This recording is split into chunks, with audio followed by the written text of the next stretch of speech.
आज की क्लास में मैं आपको बताऊंगा कि कैसे आपको रोज की बोलचाल में प्रेजेंट परफेक्ट कंटिन्यूअस टेंस को यूज करना है। बहुत जबरदस्त कॉन्सेप्ट है।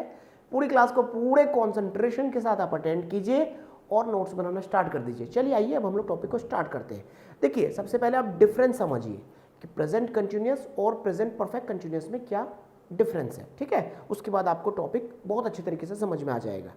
प्रेजेंट कंटिन्यूअस टेंस का हम लोग तब यूज करते हैं जब हम लोगों को इंस्टेंट एक्शन बताना होता हो, और प्रेजेंट परफेक्ट कंटिन्यूअस टेंस का हम लोग तब यूज करते हैं जब हम लोगों को ऐसा एक्शन बताना हो कि जो पहले स्टार्ट हुआ है और अभी भी चल रहा है। ठीक है, इसको एग्जांपल से आप समझिए। मैं क्रिकेट खेल रहा हूं, I am playing cricket. I am playing cricket, मैं क्रिकेट खेल रहा हूं, ये इंस्टेंट एक्शन है। आप पार्क में क्रिकेट खेल रहे हो, पिताजी के आपके पास में कॉल आ गई, बेटा व्हाट आर यू डूइंग, तो आपने बोला पापा जी आई एम प्लेइंग क्रिकेट। ठीक है, तो आई एम प्लेइंग क्रिकेट, आपने अपना इंस्टेंट एक्शन बता दिया। ठीक है, अच्छा दूसरी ओर आ जाइए। अब पापा ने आपसे पूछ लिया बेटा कब से क्रिकेट खेल रहे हो, तो भैया पापा जी को आपको बताना पड़ेगा मैं क्रिकेट सुबह से खेल रहा हूँ। I have been playing cricket since morning, I have been playing cricket since morning, या I have been playing cricket for 4 hours. ठीक है, तो आपने यहाँ पर क्या देखा कि जो कंटिन्यूअस होता है वहाँ पर इंस्टेंट आप एक्शन को बताते हो, लेकिन जैसे ही आपने टाइम का यूज कर दिया कंटिन्यूअस टेंस में, वहाँ पर आपको प्रेजेंट परफेक्ट कंटिन्यूअस टेंस का स्ट्रक्चर को फॉलो करना पड़ता है। ठीक है, तो डिफरेंस आपने क्या देखा कि प्रेजेंट कंटिन्यूअस में टाइम नहीं आता है और प्रेजेंट परफेक्ट कंटिन्यूअस में टाइम का आपको यूज करना पड़ता है। ठीक है, चलिए अब कुछ एग्जांपल्स के थ्रू आपको बताता हूं कि आप कैसे रोज की बोलचाल में प्रेजेंट परफेक्ट कंटिन्यूअस टेंस को यूज करोगे। देखिए आपको सबसे पहले अफर्मेटिव सेंटेंस बनाना है, इसका स्ट्रक्चर आप समझिए। सबसे पहले आपको चाहिए सब्जेक्ट, फिर आपको चाहिए हैव बीन या हैज बीन, फिर वर्ब की फर्स्ट फॉर्म में आईएनजी, फिर आपको चाहिए ऑब्जेक्ट, फिर आपको चाहिए सिंस फोर के साथ में टाइम। फिर से समझिए इस बात को जरा ध्यान से। सबसे पहले चाहिए सब्जेक्ट, फिर चाहिए हैव हैज के साथ में बीन, फिर वर्ब की फर्स्ट फॉर्म में आईएनजी, फिर आपको चाहिए ऑब्जेक्ट और सिंस फोर के साथ में आपको अपना टाइम बताना है। ठीक है, अब यहाँ पर वर्ब की फर्स्ट फॉर्म में आईएनजी का आप यूज क्यों कर रहे हो, उसके पीछे का कॉन्सेप्ट ये है जहां पर आपको कंटिन्यूअस एक्शन दिखे, चाहे प्रेजेंट में हो, पास्ट में हो या फ्यूचर में हो, वर्ब की फर्स्ट फॉर्म में आपको आईएनजी का यूज करना है। ठीक है, हैव हैज का यूज कहां करोगे आप, आई यू वी दे और प्लूरल के साथ हैव बीन, और ही शी इट और सिंगुलर के साथ हैज तो यूज हो गई होगा, साथ में बीन को आप ऐड कर दीजिए। ठीक है, और सिंस और फोर का यूज आप कैसे करोगे, आप फोर का यूज करोगे पीरियड ऑफ टाइम बताने के लिए और सिंस का यूज करोगे आप पॉइंट ऑफ टाइम बताने के लिए। अब समझिए जरा ये होता क्या है।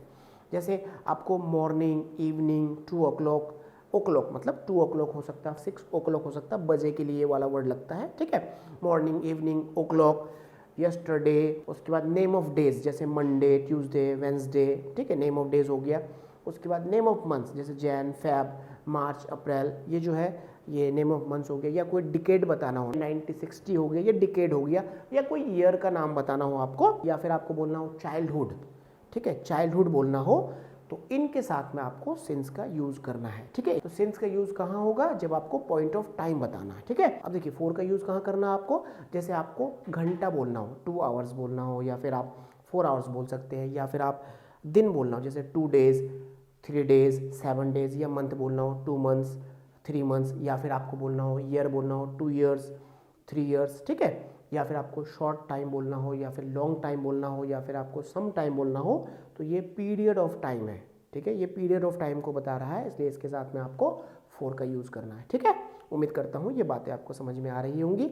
नोट्स जरूर बनाइएगा। ठीक है ना, नोट्स जरूर बनाइएगा, क्योंकि नोट्स अगर आप नहीं बनाएंगे तो आपको चीज़ें नहीं समझ में आएंगी बेहतर तरीके से। ठीक है, चलिए आइए अब हम लोग कुछ एग्जाम्पल से चीज़ों को समझने की कोशिश करते हैं। अफर्मेटिव का स्ट्रक्चर एक बार फिर से मैं आपको बता दूं। Subject have been, has been मतलब हैव हैज के साथ बीन, वर्ब की फर्स्ट फॉर्म में आईएनजी, ऑब्जेक्ट, उसके बाद सिंस या फोर का यूज करेंगे आप, और फिर टाइम का यूज करेंगे। ठीक है, चलिए एग्जांपल्स लेते हैं। मैं 3 महीने से इंग्लिश सीख रहा हूँ, I have been learning English for 3 months। ठीक है, I have been learning English for 3 months। ठीक है, मैं इस ऑफिस में 2010 से काम कर रहा हूँ, मैं इस ऑफिस में 2010 से काम कर रहा हूँ।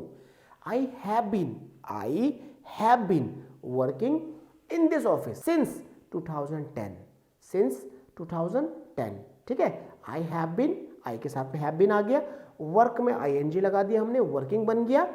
इन दिस ऑफिस, ठीक है, सिंस 2010, मैंने बताया आपको कि जब कोई ईयर बताना हो आपको तो उसके साथ में सिंस का यूज होता है, ठीक है। बात समझ में आ रही है आपको? चलिए एक एग्जांपल और लीजिए। राधा सुबह से अपना काम कर रही है, तो Radha has been doing her work since morning. Delhi में सुबह से बारिश हो रही है। It has been raining in Delhi since morning, ठीक है। ये कुछ एग्जाम्पल्स थे, आप और भी ज़्यादा से ज़्यादा एग्जाम्पल्स को सॉल्व करें, खुद से बनाए, माइंड में बनाए। आप रजिस्टर में बहुत सारे सेंटेंसेस को लिखकर भी बना सकते हो। अगली क्लास में आपका लेवल टेस्ट होगा, ठीक है, जहाँ मैं आपसे present indefinite, present continuous, present perfect और प्रेजेंट परफेक्ट कंटिन्यूअस के कॉन्सेप्ट से रिलेटेड क्वेश्चंस के साथ में डिस्कस करूंगा। आपको पहले सॉल्व करना होगा, फिर मैं आपको बताऊंगा कि कैसे वो सॉल्व होगा, ठीक है। नेक्स्ट क्लास आपका लेवल टेस्ट होगा। लेवल टेस्ट का मतलब क्या है? जो भी आप टेंस में पढ़े हो उससे रिलेटेड आपको सेंटेंसेस दिए जाएंगे, उसको आप सॉल्व करके अपने लेवल को चेक कर सकते हैं, ठीक है। जरूर अटेंड कीजिएगा। ये मैंने आपको बताया अफर्मेटिव सेंटेंसेस के कुछ एग्जाम्पल्स। अब आ जाइए नेगेटिव सेंटेंसेस को आप कैसे बोलोगे, कैसे बनाओगे, ठीक है। इसका स्ट्रक्चर क्या होता है? फिर से आ जाओ वापस। नेगेटिव में नॉट आएगा, और नॉट को कभी भी हेल्पिंग वर्ब से अलग करके हम लोग नहीं देखते हैं, ठीक है।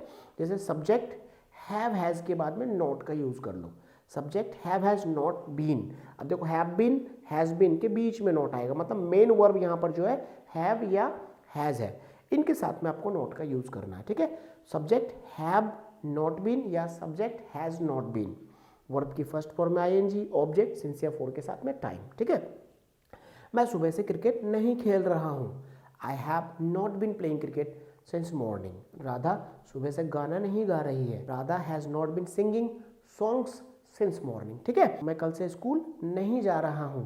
I have not been going to school since yesterday, ठीक है। बहुत सारे लोग फ्रॉम यस्टरडे लगा देगा, बहुत सारे लोग फॉर यस्टरडे लगा देगा, जो गलत है, ठीक है। बात समझ में आ रही है आपको? चलिए अब आप पूछोगे कैसे किसी से?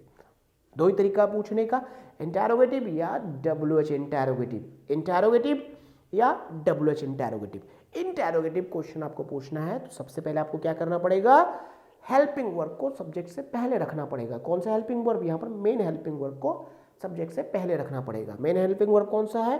हैव या हैज, ठीक है। तो इंटरोगेटिव का स्ट्रक्चर समझिए, हैव या हैज, फिर सब्जेक्ट, फिर बीन, वर्ब की फर्स्ट फॉर्म में आईएनजी, फिर ऑब्जेक्ट सिंस या फॉर, ठीक है।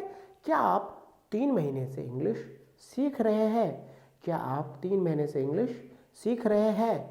Have you been learning English for 3 months? Have you been learning English for 3 months? क्या आप सुबह से मोबाइल चला रहे हैं?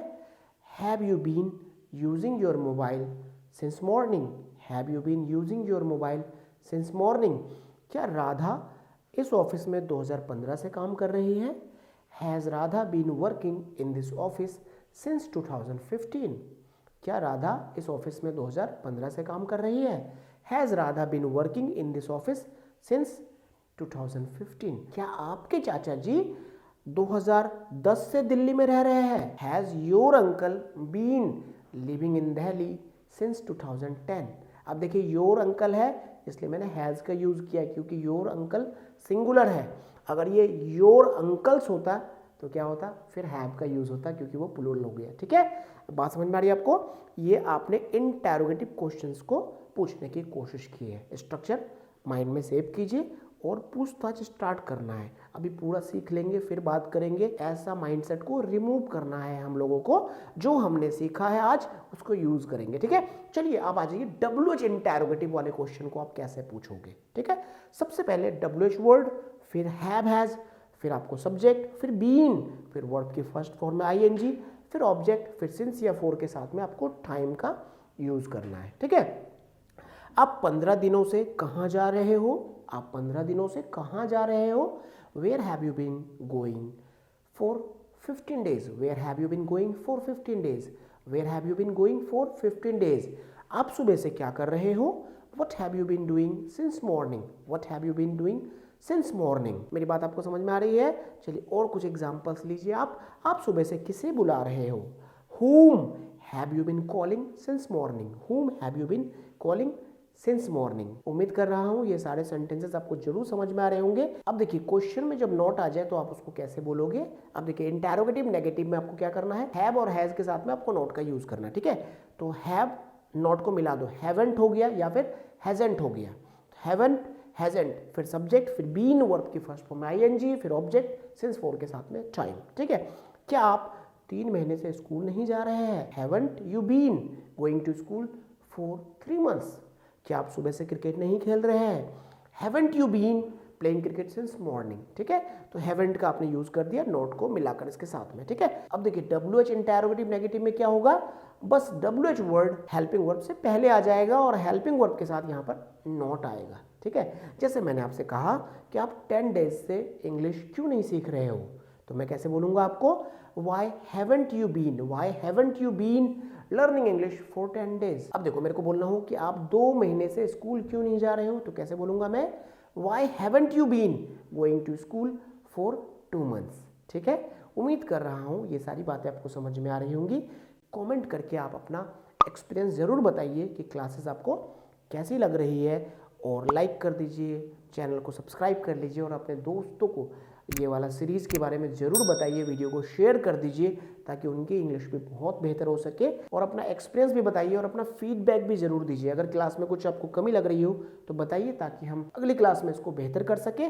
और हाँ, नेक्स्ट क्लास अटेंड करना बिल्कुल मत भूलिएगा, क्योंकि नेक्स्ट क्लास में प्रेजेंट टेंस का लेवल टेस्ट होगा आपका। इससे पता चल जाएगा कि आपने कितना सीखा है, और अगर मैं इसको देशी भाषा में बोलूं तो आपके औकात का पता चल जाएगा आपको कि आप सीरियसली इंग्लिश की क्लासेस को अटेंड किया है या लाइटली आपने इसको बस ऐसे चलो ये देख लो, सुन लो, समझ लो, ऐसे एटीट्यूड से कभी इंग्लिश आप नहीं सीख पाओगे। ये पता चलेगा आपको नेक्स्ट क्लास में। पीछे की सारी क्लासेस को अटेंड कीजिए और नेक्स्ट क्लास में लेवल टेस्ट तो सॉल्व करना बिल्कुल मत भूलिएगा, क्योंकि उससे पता चल जाता है कितने पानी में हो आप। चलिए मिलते हैं अगली क्लास में आपसे पूरी एनर्जी के साथ, पूरे एक्साइटमेंट के साथ। Thank you for joining young grow academy. Take care of you and your loving family. Jai Hind.